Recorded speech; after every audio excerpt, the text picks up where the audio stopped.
t'inquiète pas, on va bien voir, à mon avis, ils vont poser des questions. Je pense. Ça va bien se passer. Cause. Les derniers peuvent s'asseoir. Janine est déjà assise, donc ça va. Oui, moi aussi. Tu peux y aller. Venez, je crois. Non. Donc on va reprendre sur les sessions de l'après-midi. J'espère que vous avez apprécié la matinée et puis le repas. Hein, c'est la première année où on fait un cocktail déjeunatoire ouvert à tous. Donc on essaiera de reproduire les années suivantes. Alors j'ai 3 informations avant de débuter les sessions. Vous avez dans vos pochettes des questionnaires de satisfaction. Donc ce serait bien de les remplir évidemment après les sessions de l'après-midi et de les remettre à Florence à la sortie. Deuxième chose, je voulais vous présenter le comité d'organisation. On a élargi cette année le comité de manière à être en pluriprofessionnalité et pluridisciplinarité. Donc Virginie, Xavier, Claire, on s'est entouré cette fois de Paul, Janine, Florence et Bonazébi.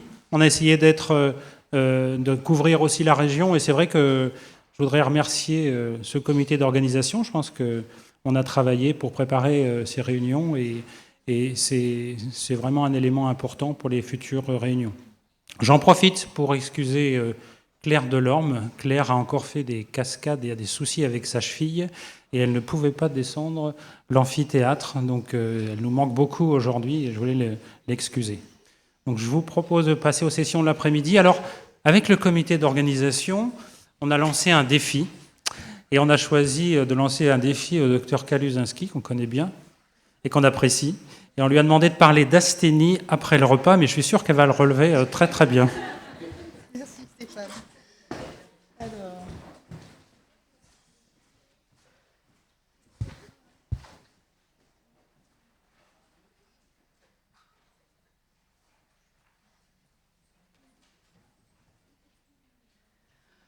Bonjour, alors oui, merci de m'avoir invité. C'est vrai qu'au départ, on m'a dit, voilà, un topo sur l'asthénie.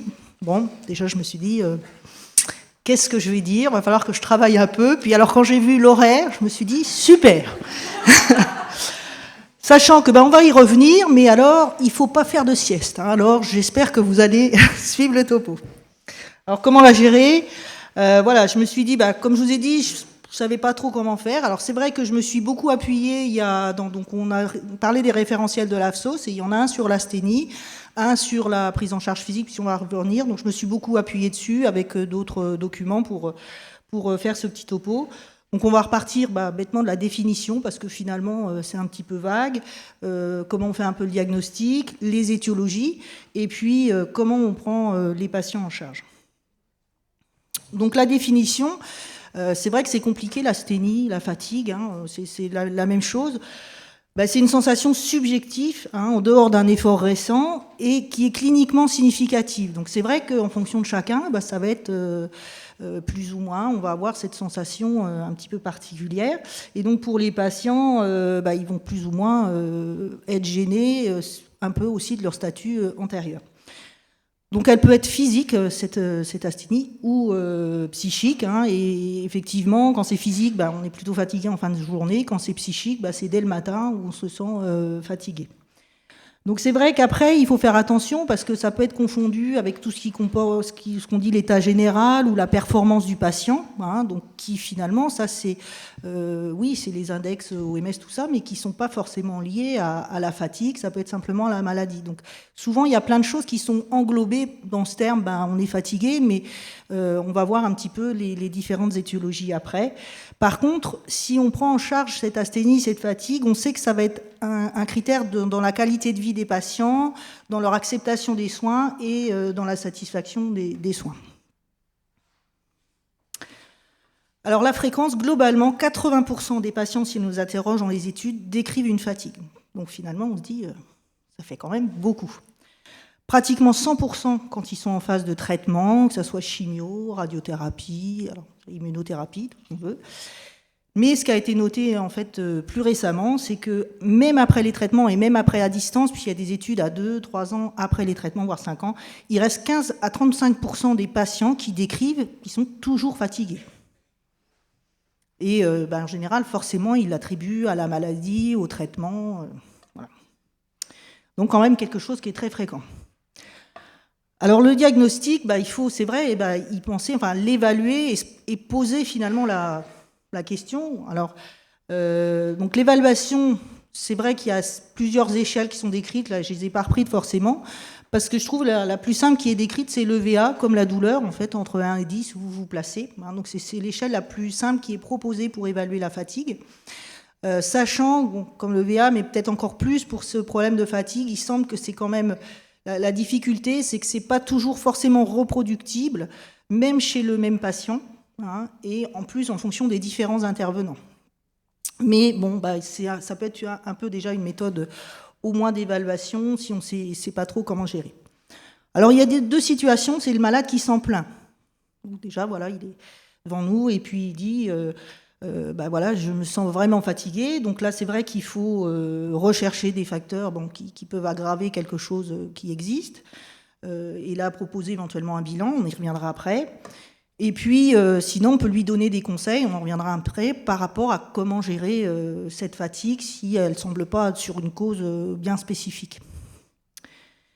Et puis, en tout cas, si le malade, des fois, il s'en plaint pas, on verra pourquoi un petit peu après, il faut peut-être y penser si, par contre, il dit qu'il dort pas bien, ou c'est la famille qui dit « oh, il est énervé, il n'est pas comme d'habitude », ou alors s'il fait plus rien, quoi. Il arrive...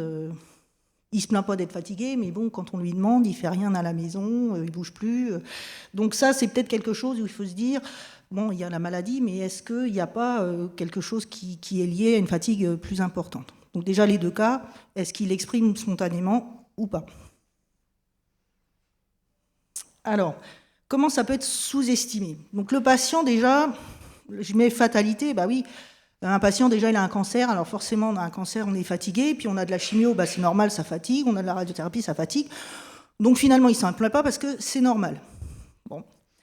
Après, il peut avoir peur qu'on modifie son traitement. Et ça, c'est vrai que nous, on constate assez souvent, les patients, ils minimisent, alors que ce soit la fatigue ou beaucoup d'effets secondaires de traitement, parce qu'ils ont peur de... S'ils nous en parlent, on dise, on va diminuer les doses, on va réadapter, ou on va changer le traitement. Et probablement cette peur d'un sous-traitement ou d'un mauvais traitement du fait d'une mauvaise tolérance fait que le malade, il ne se plaint pas. Mais il faut peut-être être attentif à essayer de dépister ça. Parce que ça va, ou alors rassurer le patient que ça ne va pas forcément changer son traitement et qu'on va voir à côté qu'est-ce qu'on peut faire par rapport à cette fatigue. Et puis, il y a aussi, on en parlait déjà ce matin pour les autres thérapeutiques, c'est aussi le médecin, il n'a pas le temps, donc le malade, il se dit, effectivement, il a autre chose à faire et je ne lui en parle pas. Mais c'est là aussi, on aura sûrement besoin, dans les équipes, si ce n'est pas le médecin, si c'est l'infirmière, le psychologue, savoir un petit peu, mais après que les informations reviennent pour qu'on sache que ce patient, il est plus fatigué qu'il ne devrait. Et puis après, il y a le médecin qui sous-estime sûrement la fatigue de ses patients. Alors c'est pareil, le médecin, on se dit, oui, c'est normal, il est fatigué, il a la chimio, c'est normal. Puis je pense, alors c'est vrai que ça m'a fait pas mal revenir sur certaines choses. Le patient, il vient, il nous dit, je suis fatigué, on a envie de lui dire, c'est un peu normal. Alors on peut aussi, parce qu'on n'a pas le temps, la consulte elle avance, et puis on sait qu'il y en a déjà 3 qui attendent derrière, oui, on n'a pas trop de temps, alors la fatigue, on n'a pas trop envie de s'apesantir, puis on se fatigue aussi, donc ça peut être aussi une raison pour laquelle on n'a pas envie d'en parler.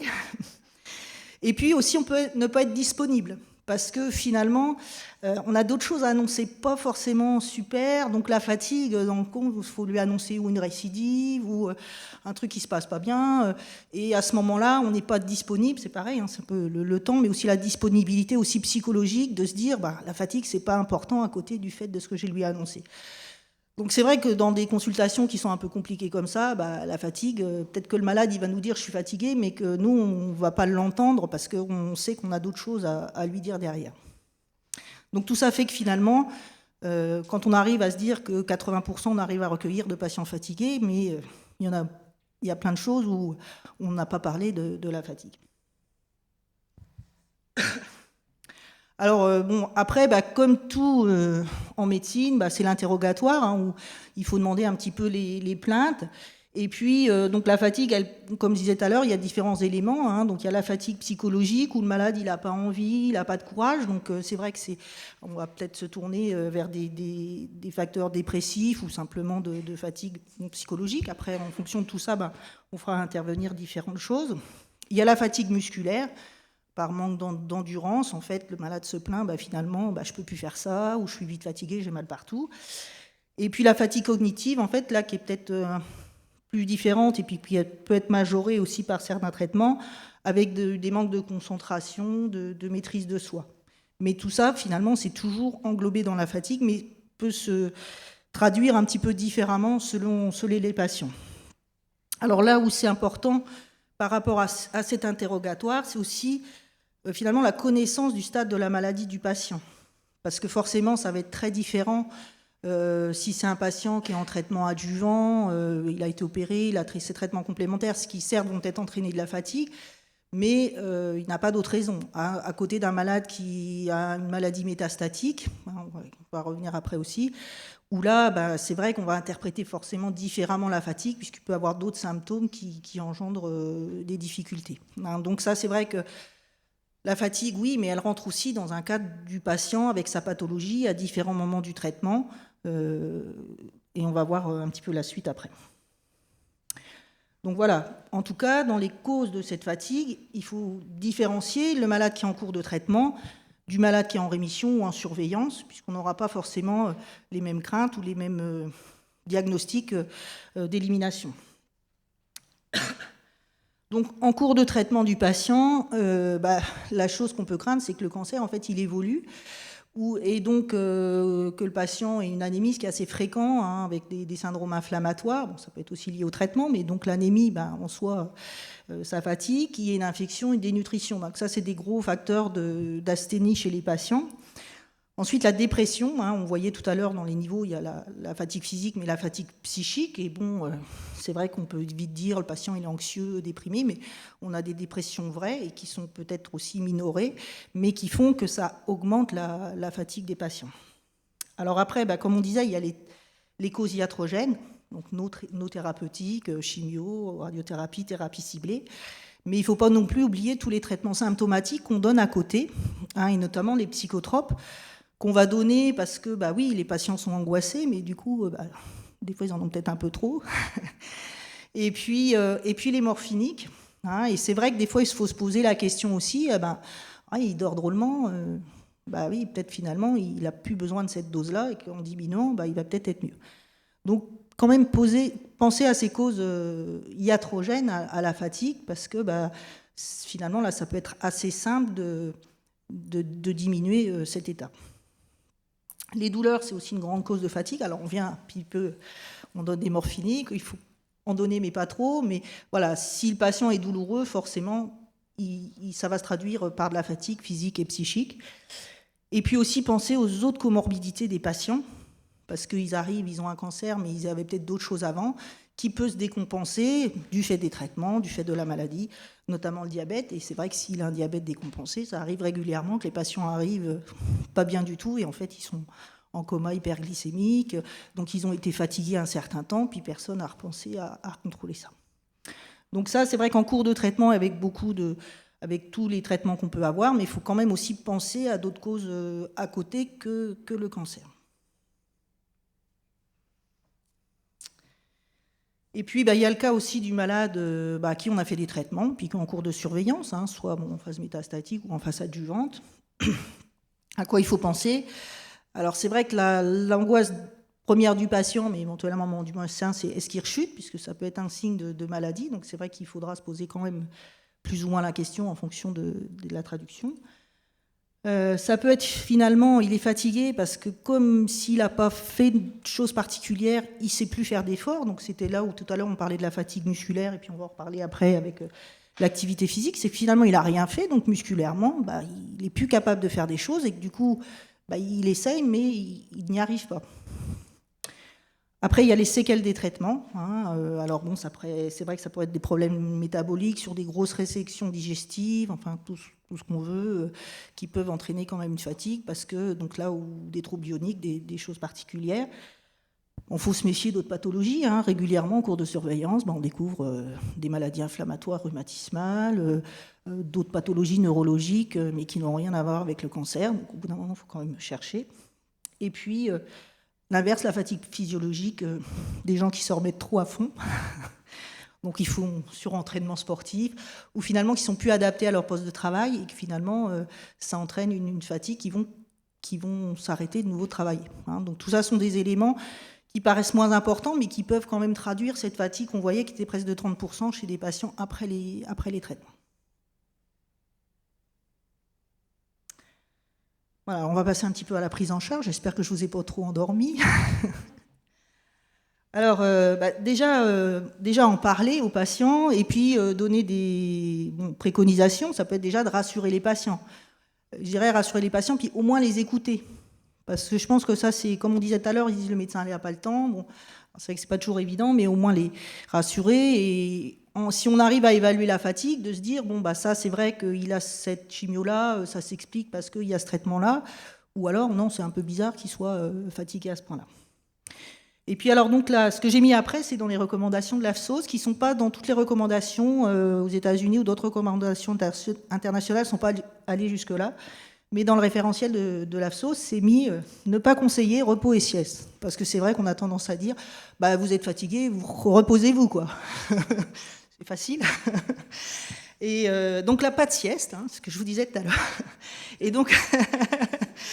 Voilà, et on va y revenir finalement, c'est que le fait, oui, il y a cette fatigue, mais il ne faut justement pas forcément faire que se reposer. On arrive au déconditionnement physique dont on parlait, à la fatigue musculaire. Donc finalement, l'idée étant de se dire, oui, il faut se reposer, mais sur les périodes de sommeil peut-être, et avoir cette activité qui va entraîner une fatigue et un repos différent. Hein. Donc on va petit à petit se diriger vers l'activité physique, mais c'est vrai que c'est finalement ce qui va sûrement être le mieux. Donc, essayer de dire aux patients de s'adapter par rapport à cette fatigue. Alors, si on en vient déjà, en tout cas au niveau de la prévention, parce que on va voir la prise en charge une fois que les patients sont fatigués, mais il y a quand même des choses qui peuvent être faites en prévention. Donc, c'est dès le début de la prise en charge des patients, de se dire que, c'est vrai, ils sont fatigués par leur maladie, on va leur imposer des traitements, et d'emblée, penser peut-être à l'activité physique, alors adaptée ou en fonction, mais dès le début de la prise en charge. Hein. Donc ça, pour, finalement, s'ils ne sont pas encore fatigués, éviter qu'ils ne le soient trop. Dépister le plus vite possible les troubles psychologiques qui vont entraîner et majorer tout ce qui va être à côté de la fatigue physique. Et puis, on en revenait tout à l'heure, traiter des nutritions et douleurs, parce que tout ça, c'est des facteurs qui aggravent forcément. Et ça, finalement, c'est dès le début, quoi, à tout ça de la maladie, mais des choses qui peuvent être faites assez rapidement. Donc après, dans la prise en charge, c'est vrai qu'on disait éviter le repos, la sieste. Alors il y a les techniques d'économie d'énergie, c'est-à-dire, c'est vrai que depuis que j'ai travaillé, finalement, j'ai vu des patients là, cette semaine en consultation, je leur dis plus pareil, parce que je dis, oui, vous allez avoir le traitement, vous allez être fatigué par le traitement, mais vous faites des choses, mais répartissez-les différemment. Hein. C'est plutôt que de faire 2 heures de ménage, vous fractionnez, mais vous le faites quand même, quoi. Vous arrêtez pas complètement de toute activité. Alors il y a des gens, ça les booste un peu, puis d'autres qui sont contents finalement, où on leur dit, mais si, vous avez le droit de faire des choses. Mais du coup, ces techniques d'économie d'énergie, voilà, c'est d'avoir des temps de repos, mais des temps quand même d'activité, donc faire le quotidien. Pour ce qui est des traitements médicamenteux, globalement, ce qui est repris de la littérature, c'est qu'il n'y a pas de médicaments qui vont faire quelque chose sur la fatigue. Pourtant, les patients, ça, ils nous réclament tout le temps. Mais docteur, vous n'avez pas des vitamines, un stimulant? Donc, non, il n'y a rien qui marche. Hein, alors, il y a toujours des essais. Alors, ce qui est proposé le plus souvent, c'est des corticoïdes. Alors, c'est vrai que ça fait bien un moment, mais... tout ce qui va être aussi progestatif, c'est assez souvent proposé. Mais en fait, sur les études qui ont été faites, ça ne change pas franchement grand-chose. Donc, en dehors des traitements étiologiques, hein, donc ça, voilà, il faut traiter les symptômes, comme on a vu, hein, l'hypercalcémie, le diabète, tout ça, il faut les traiter. Ça, forcément, ça va aider, mais les autres traitements médicamenteux, ils ne vont rien changer. Donc la prise en charge psychologique, on y revient, on a vu, que ce soit dépression ou anxiété, c'est vrai que tout ça va majorer la fatigue des patients, et c'est vrai qu'il faut la prendre. Et bon, alors, j'entendais parler de la prise en charge psychologique, c'est vrai que je pense que dans tout ça, ça a tout à fait sa place, pour pouvoir un petit peu proposer des choses aux patients. Et puis donc la dernière chose qui a émergé depuis plusieurs années, là, c'est la réhabilitation physique, et on va voir un petit peu détaillé, puis après, je pense que c'est sur ça qu'on va discuter. Alors, j'ai remis un petit peu les définitions, parce qu'on entend un peu parler de tout, sur faire du sport, faire de l'activité physique adaptée. Donc, il y a des définitions finalement précises. L'activité physique, en fait, c'est toute activité qui augmente la dépense d'énergie par rapport au repos. Donc finalement, l'activité physique, c'est ce que je disais tout à l'heure, ça comprend aussi les activités ménagères, on va faire ses courses, enfin on ne reste pas assis devant la télé ou en train de faire la sieste, donc ça c'est considéré comme une activité physique. Alors c'est vrai qu'après elle peut être plus ou moins importante, mais c'est quand même une activité physique puisqu'on s'aperçoit qu'il y a des patients qui en ont pratiquement plus, quoi. Et puis tout est délégué à la famille qui s'adapte, et puis finalement c'est là où ils en font de moins en moins. Donc c'est différent de l'activité physique adaptée, qui va être un petit peu plus notre sujet, qui est un moyen qui permet la mise en mouvement de ces patients, qui ne pourraient pas faire une activité physique normale du fait de leur maladie, des traitements. Donc c'est ça vraiment l'activité physique adaptée, où on est bien conscient qu'il y a des choses qui peuvent être liées soit à la maladie, soit au traitement, qui font que le patient, on veut qu'il fasse une activité physique, mais celle qu'on lui proposerait ne serait pas forcément adaptée à son état. Et puis tout ça, c'est différent des activités sportives. Et là, si on s'inscrit au club de sport, qu'a des règles, qu'a une fédération, qui fait des compétitions ou pas, mais ça, c'est l'activité sportive, qui est ce qu'on pense quand on dit activité physique. Tout de suite, on pense au sport. Mais c'est pas l'activité physique adaptée, c'est pas forcément ça, même si ça passe par souvent une activité sportive, mais qui est adaptée. Voilà, alors maintenant, qu'est-ce que ça a apporté, puisqu'il y a eu des études, pourquoi maintenant on propose ces activités physiques adaptées? C'est que l'activité physique adaptée permet de diminuer la fatigue. Donc on a dit, il n'y a aucun traitement qui marche, mais ça, a priori, ça marche, puisque à tout ça de la maladie, ça diminue de 25% la fatigue chez les patients. Donc ça fait quand même pas mal, sur 4 qui se sentent moins fatigués. En tout cas, 18% pendant les traitements, c'est vrai que c'est là peut-être c'est un peu plus difficile, mais en tout cas 36% après. Donc quand on voit qu'on se dit qu'il y a presque un tiers des patients qui disent à distance des traitements qu'ils sont fatigués, s'il y en a finalement au moins un qui n'est plus fatigué parce qu'il a permis ça, je pense que c'est important. Et en tout cas, actuellement, c'est le seul traitement de la fatigue qui est validé en cancérologie. Alors, en tout cas, ça aide aussi. Alors, c'est vrai que sur la fatigue, mais c'est aussi reconnu le bénéfice de cette activité physique sur la qualité de vie. Donc, ça, c'est à côté de la fatigue, mais finalement, on se dit que c'est quand même assez lié. Sur la qualité de vie, sur l'état psychique et émotionnel, et aussi sur l'observance et le traitement. Et ça, je pense que c'est très important, notamment dans les cancers du sein, où on commence à avoir des études sur l'observance des hormonothérapies à 5 ans, où on s'aperçoit que, je crois que c'est pratiquement un tiers des patientes ne prendraient pas leur traitement. Je crois que c'est... Oui, à 3 ans. Donc finalement, c'est vrai qu'on part sur 5 ans de traitement, c'est vrai qu'avec des effets secondaires qui ne sont pas forcément nuls, et si on peut permettre aux patientes qu'elles prennent le traitement comme il faut, c'est important. Voilà. Alors après, des petites choses simples, mais c'est vrai qu'ils sont importantes parce que l'activité physique adaptée, ça se développe beaucoup, mais c'est vrai que ça répond quand même à des règles. Déjà, c'est une activité qui doit être adaptée au patient et pas l'inverse. C'est pas le patient qui s'adapte on lui dit de faire ça, s'il peut pas, voilà. Donc l'activité doit être faite pour lui. Et puis, il faut que les encadrants de ces activités soient formés. Donc Xavier parlait ce matin de sessions de formation justement pour les activités sportives, parce que la plupart du temps, effectivement, c'est déjà des gens qui encadrent, qui sont des encadrants sportifs, diplômés dans des structures sportives, mais il faut quand même qu'ils aient cette formation, connaître un petit peu la pathologie des patients, et justement leurs contre-indications, ou leur possibilité ou non de faire certaines choses. Et puis, d'avoir un peu une idée de ce que c'est d'avoir un cancer, d'avoir des traitements, d'avoir Puis des fois des gens qui vont pas forcément très bien, ce qui n'est pas évident pour des gens qui travaillent dans les activités sportives, où en général, quand on vient se faire du sport, c'est qu'on est en pleine forme. Et que dire, des fois, on discutait tout à l'heure, il y a des gens qui vont venir faire des activités sportives et puis qui vont plus venir, et parce que, voilà. Donc c'est vrai que pour des encadrants de sport, c'est pas forcément quelque chose auquel ils sont souvent confrontés, qui peut être aussi difficile. Enfin, dans les deux sens, c'est ça, ils vont accueillir des gens malades, mais eux, ils vont se prendre aussi des fois des choses auxquelles ils sont pas prêts dans ce sens-là. Donc le but de l'activité physique adaptée, c'est de reprendre une activité ou de la poursuivre, puisqu'il y a des gens qui étaient sportifs, mais dans un but encadré et surtout pouvoir continuer, puisqu'on disait finalement, sinon il y a une désadaptation qui se fait. Puis après, ils vont continuer leur activité physique, soit toujours de façon encadrée, si ils sont toujours en cours de traitement ou ils ont une maladie plutôt métastatique, ou alors ça peut être un moment pendant leur parcours de soins dans l'après-cancer, et finalement pouvoir retrouver des structures sportives normales, entre guillemets. Et puis, une des choses aussi très intéressantes maintenant qui commencent à être décrites, c'est que ça diminue les risques de récidive pour un certain nombre de cancers, et même en prévention primaire, on n'est pas cité, mais en tout cas dans les cancers du sein.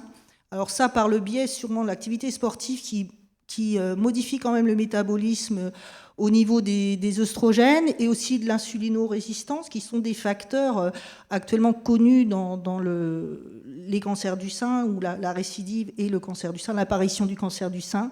Donc c'est vraiment pour une activité physique pas forcément non plus intense, où là on a quand même démontré qu'il y avait cet intérêt. Dans le côlon aussi, ça a été démontré, mais pour des activités physiques plus importantes, donc là il faut quand même aller un petit peu plus pour la prévention, et aussi dans la prostate, sur des choses modérées, parce que c'est vrai qu'on s'adresse aussi à des populations plus âgées, mais s'ils font de la marche régulière, tout ça, ça va diminuer l'évolution ou le risque. Voilà, en tout cas, c'est vrai que finalement, je remercie Stéphane et ses collègues de m'avoir proposé ça, parce que c'est vrai que ça m'a amené un peu un regard différent sur l'asthénie, parce que j'étais peut-être des fois un peu de temps en temps sur le côté fataliste, oui, c'est normal, fatigué.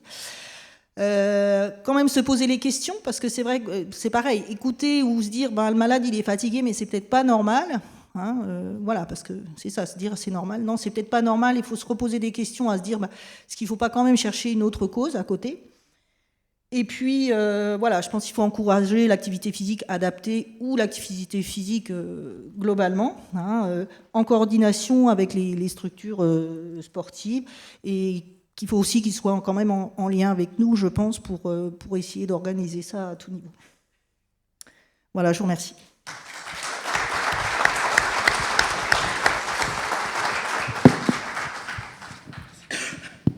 Merci Laure d'avoir réussi le défi brillamment. Je voulais vous présenter les modératrices qui sont donc des spécialistes de l'activité physique. Laure Yolnet, qui est professeure d'activité physique adaptée au Centre François Baclès, et le docteur Anne Beignet, qui est gynécologue et spécialiste aussi des activités sportives et qui travaille en collaboration avec Laure à Cherbourg. Je vous laisse, on prend 5 minutes pour les questions et le débat avec la salle. Je crois que Laure nous a fait un panorama très complet de l'asthénie, et je pense qu'il y a peut-être des questions sur... Moi j'en ai une tout d'abord. Tu nous as parlé de déconditionnement physique et surentraînement. Donc évidemment, là, on parle d'un juste milieu dans ce choix des activités, à la fois dans l'intensité et dans l'encadrement. Et est-ce que tu penses qu'il y a un moment préférentiel pour peut-être même pratiquement préventif de cette asthénie pour en parler aux patients et les insérer dans un système d'activité physique adaptée? Alors finalement, quand on relit tout ça, c'est vrai que c'est très précoce ce qu'on dit, et que finalement, dès les premières consultations, pratiquement...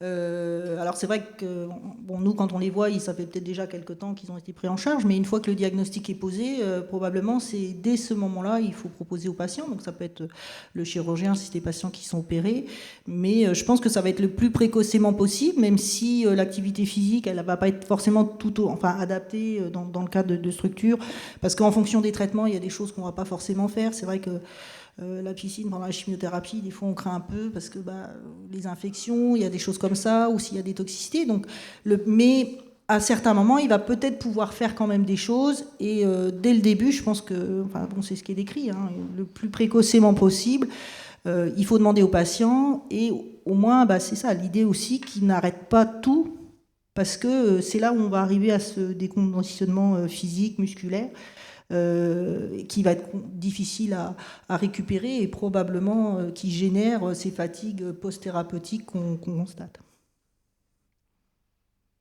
Oui.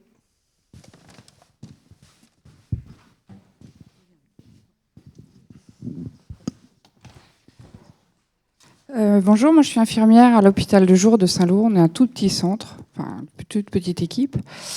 On n'a aucun moyen de leur faire faire du sport à l'hôpital ou des centres adaptés. Quels conseils je peux leur donner et quel rythme je peux leur conseiller? Parce que moi, à part leur dire, voilà, vous faites les choses à votre rythme, comme vous pouvez, je n'ai pas d'autres conseils à leur donner actuellement. Très bonne question. Alors, ça dépend vraiment déjà de l'état de fatigue de la personne. En général, c'est une activité plutôt modérée qu'il faut leur conseiller et plutôt sur de l'endurance.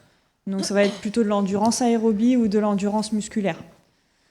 Leur conseiller d'aller dans une salle et de porter des poids, de la fonte, c'est pas vraiment l'idéal quand on est en traitement. Donc, le mieux, oui, c'est des mouvements plutôt de gymnastique douce où là, on va aller chercher de l'endurance musculaire vraiment sur des répétitions et de l'endurance aérobie sur de la marche essentiellement, ou de la course pour ceux qui veulent faire de la course, mais à une allure modérée. Voilà. Et en général, on pratique... ce qui est conseillé, c'est 30 minutes par jour. Maintenant, quand on est en traitement, on peut conseiller 3 fois par semaine. Voilà. Le mieux, c'est 3 fois par semaine, au moins 1 heure. On peut le faire tout seul ou il faut être encadré? Alors le gros intérêt, c'est quand même de trouver des structures qui encadrent un petit peu ce genre d'activité, non pas parce que la marche, on peut en faire tout seul, mais quand même pour avoir le deuxième volet de l'intérêt de ces activités physiques adaptées, c'est-à-dire le côté psychologique, d'effet de groupe et de savoir qu'il y a un groupe qui vous attend pour partir, etc. Enfin, c'est quand même autre chose que de se dire, je vais faire mes 20 minutes là, il pleut, je vais attendre 5 minutes. C'est pas pareil. Hein. Tout à fait. Il y a de plus en plus d'activités qui sont accessibles de cet ordre-là. Tout dépend après de la précocité avec laquelle on le propose aux gens, je pense. J'ai envie de vous répondre. Je suis psychologue à Cherbourg, donc rien à voir. Mais à Saint-Lô, il y a Ciel Bleu qui propose de l'APA. Il faut s'adresser à la Ligue contre le cancer. Tout est répertorié sur le site. J'interviens aussi sur le site du réseau ou sur le site de l'ARS. Toutes les structures qui ont suivi la formation, donc il y en a 60 à ce jour, sont cartographiées sur la Basse-Normandie. Et donc avec les coordonnées des éducateurs sportifs qui ont suivi la formation. Alors, ce n'est pas une question vraiment. Bonjour, je suis infirmière, ancienne patiente aussi. Un petit coup de colère. Merci pour votre intervention. Quelque part, j'ai envie de dire, colère par rapport à l'asthénie. Vers qui s'adresser quand finalement on a été traité, a priori tout va bien. Les patients aussi se plaignent de ne pas être vraiment pris au sérieux. Et voilà. À qui s'adresser, vers qui se tourner quand les spécialistes, c'est pas leur problème. Il faut aller voir le médecin généraliste. Et le généraliste va vous envoyer une ordonnance avec peut-être un antidépresseur pour que ça aille mieux dans votre tête et gérer l'asthénie, ou un petit tardiféron qui fera rien de plus. Voilà, donc un petit coup de colère. Merci de votre intervention. Oui. Alors, de toute façon, ça, c'est vrai que ça reste complexe. Alors après, je pense que c'est tout le but du programme après-cancer qui commence, qui n'est pas simple à mettre en place parce que c'est des choses auxquelles on s'intéresse. Qu'est-ce qu'on peut proposer aux patients, c'est vrai, après cancer, comme vous dites, les spécialistes n'ont pas forcément le temps, les patients ont l'impression d'être seuls, de toute façon c'était ce qui ressortait, et donc c'est de au moins proposer aux patients ce qui peut exister. Alors c'est vrai que c'est dans chaque centre, qu'est-ce qui a été mis en place, donc que ça soit sur le côté psychologique, avec les oncopsychologues des services qui voient éventuellement les patients après les traitements, que ça soit des groupes de parole aussi qui soient externes, et puis puis que ça soit des activités physiques adaptées. Donc après, c'est vrai que c'est chaque centre qui essaye d'organiser les choses autour des structures, hein, et bon, c'est pas simple à mettre en place. Ça se fait progressivement. Je sais que nous, à Cherbourg, la première activité physique qu'on a eu adaptée, ça a été avec la natation, mais on en a parlé 3 ans avant de commencer à mettre les choses en place. Ça n'a pas été simple. Voilà. Donc c'est vrai que c'est des choses qui se développent. C'est vrai que parce que bon, je pense que les plans cancer ont aidé. On est dans la phase où effectivement il faut mettre en route le programme après cancer. Mais c'est pas simple à mettre en place. On en est toujours des fois à mettre en place le programme traitement du cancer, plan de soins personnalisé. C'est une conscience récente. Alors peut-être que le programme de sport sur ordonnance qui est en train de se mettre en place sous l'impulsion de notre bon gouvernement actuel et de notre bonne Marisol Touraine devrait pouvoir aboutir à ce genre de propositions des généralistes. Alors, Monsieur Blaiseau le disait tout à l'heure, les ordonnances pour les activités physiques adaptées post-cancer vont arriver dans les cabinets des médecins généralistes. Préfètes, de façon à les orienter. Voilà. On peut espérer que ce genre de choses facilitera l'accès à ces prises en charge sportives post-cancer, quoi. Hein, c'est un petit peu fait pour ça. Je peux dire un mot là-dessus, justement. Donc, le document de prescription médicale a été fait en collaboration avec l'URML. Ils sont tous partants. Ça a été présenté en bureau du URML. Donc voilà, je pense qu'effectivement, pour répondre à votre question, peut-être que les médecins ne savaient pas avant qu'on pouvait proposer l'activité physique. Maintenant, ils le savent, donc peut-être qu'ils vont le dire. Côté hospitalier, on avait demandé à Laure, en prêchant une convaincue. Moi, j'avais une question justement à Laure. Comment on peut informer et convaincre tous tes collègues de Basse-Normandie ? Bravo, excellente question. Leur envoyer le petit topo que j'ai essayé de faire, les inviter à regarder le site de l'AFSOF. C'est vrai que les recommandations, elles sont quand même bien faites. Après, c'est vrai que ça passe par là.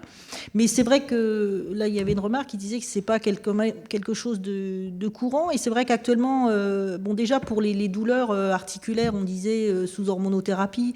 Ça fait déjà un moment qu'on disait que de faire du sport, c'était mieux. Mais c'est vrai que c'est pas facile non plus de convaincre les patientes qui effectivement disent cette fatigue, qui disent j'ai mal partout, et je leur dis oui, il faut faire du sport. Alors là, j'avoue que je sais pas forcément. Elles se disent elle est gentille, mais bon. Mais c'est vrai que j'ai quelques exemples dans l'autre sens où je vais vraiment dans ce sens-là, parce que j'ai une patiente, je lui ai dit ça pendant 1 an, puis la fois d'après, j'étais contente, elle est revenue me voir, elle me dit depuis que finalement j'ai fait du sport, j'ai plus mal. Donc je la prends comme exemple. Hein. Mais c'est vrai que c'est bon du côté des médecins, j'avoue que c'est vrai que c'était cette espèce de fatalité, on commence à connaître les choses, mais aussi dans la population générale, on est fatigué, on se repose, quoi, globalement. Alors que là, finalement, c'est l'inverse qu'on dit, vous êtes fatigué. Bon, effectivement, il faut quand même aller peut-être un peu plus dans le diagnostic, mais une fois qu'on est resté sur la fatigue globale, c'est bougez-vous, finalement. Donc, c'est un peu dit rapidement, mais je dirais que c'est des deux côtés où il va falloir que ça soit quelque chose qui rentre aussi globalement dans la prise en charge des patients. Et c'est aussi pour ça qu'on vous en parle à tous aujourd'hui, de façon à ce que vous le transmettiez à vos patients, pour qu'eux soient au courant, soyez médecins ou pas, qu'eux fassent cette démarche-là aussi. On a le temps juste pour une dernière question. Une remarque en fait et une question. Donc la remarque, c'est de dire que souvent les troubles du sommeil, la fatigue, dans ce que j'ai pu remarquer, je suis psychologue, sont souvent liés à des troubles du sommeil également. Donc les patients sont fatigués mais dorment mal. Et de rajouter que la prise en charge psycho-oncologique n'est pas forcément que en termes de techniques d'écoute ou cognitives. Elle peut aussi se baser sur des techniques de relaxation, de méditation pour aider le patient à mieux dormir. Parce que souvent, il y a vraiment une moindre qualité de sommeil liée à des ruminations, très souvent. Et puis la question, c'était par rapport au traitement médicamenteux, parce que j'avais cru comprendre, là, plus dans le cadre des soins palliatifs, que certains traitements pouvaient être mis en place en termes de, par exemple, les amphétamines, Ritaline, mais j'avoue que je ne l'ai jamais observé, par contre, sur le terrain, mais effectivement, Qu'est-ce que vous en pensez? Est-ce que dans certains cas, parce qu'on donne beaucoup d'antidépresseurs, psychotropes, anxiolytiques, mais je vois rarement des amphétamines prescrits, même pour des cas d'asthénie quand même intense, qui gênent énormément la qualité de vie du patient. Et je vous remercie d'ailleurs de mettre l'accent sur l'asthénie, parce que c'est vrai que c'est quand même un des troubles qui est très important. Et d'ailleurs, souvent, dans les causes de la non-expression de l'asthénie, il y a souvent exprimé par le patient le fait que... Bon, un sentiment de dette, en fait, de dire, déjà, le médecin est bien gentil, entre guillemets, de me soigner, donc je vais quand même pas me plaindre de ma fatigue. Oui. Mais par rapport au traitement médicamenteux, qu'est-ce que vous en pensez? Vraiment, jamais il y a possibilité de le mettre en place? Après, on peut toujours mettre des choses en place, mais effectivement, dans les études qui ont été faites entre rien ou ces traitements, puisque c'est vrai que souvent, c'est ce qu'on dit, on a tendance un peu à faire, ou des corticoïdes, alors c'est pas un tout, rien n'a montré que c'était finalement mieux. Et la seule chose qui a montré que ça diminuait la fatigue, finalement, actuellement, c'est l'activité physique. Oui, je reprends la parole. Donc, je disais tout à l'heure psychologue à Cherbourg, mais avant d'être psycho-onco, j'ai été patiente. Donc, j'ai un retour aussi à faire. Et pour vous répondre, monsieur, en complémentarité de ce que disait Madame Kaluzinski, c'est pourquoi est-ce qu'il n'y a pas davantage de place faite aux patients, ce qu'on appelle maintenant les patients experts, dans toutes ces journées, ces colloques, ces congrès, pour que justement... ce que rapportait votre patiente de « Ah ben oui, finalement, oui, c'est très bien que je fasse du sport », c'est les patients qui sont peut-être les meilleurs rapporteurs dans ces cas-là pour convaincre les autres patients de « Je l'ai expérimenté, allez-y ». Voilà. Xavier, c'est bien, tu vas pouvoir organiser une grande journée. Alors, je peux déjà répondre un petit peu. Il y a 5 vidéos de 5 minutes sur le site où il y a des intervenants, des professionnels et des patients. Perdez pas trop votre temps avec les témoignages des professionnels qui sont intéressants. Regardez surtout ceux des patients. Et là, c'est là qu'on a toute la réponse. Donc, on a fait ces vidéos-là. On les a postées sur le site. On en a informé justement l'ensemble des professionnels. On s'est dit que c'était peut-être le moyen d'aller les voir régulièrement ou les découvrir à n'importe quel moment et de se rendre compte effectivement que les témoignages des patients, ça vaut toute réponse. Parce que tous les patients disent...